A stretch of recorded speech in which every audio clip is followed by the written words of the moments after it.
Inaanyayahan ko ang liwanag at swerte sa aking buhay. Tanggalin ang lahat ng mga pabigat at mga hindi kailangan. I'm inviting peace of mind and creativity. Universe, binubuksan ko ang puso ko sa tuluyang paggaling ni Papa. Magkaroon ng viral moment sa business, kumita ng limpak-limpak,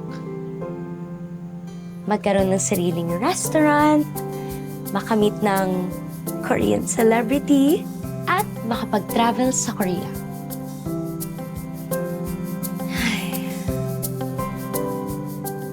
Ito yung unang araw ng manifestation routine ko.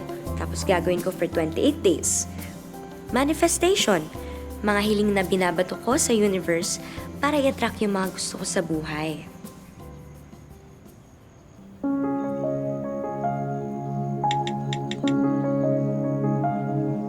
Magtiwala ka. Sa loob ng 28 days, ibibigay sa'yo ng universe ang mga bagay na hindi mo lang gusto, kundi ang mga bagay na kailangan mo.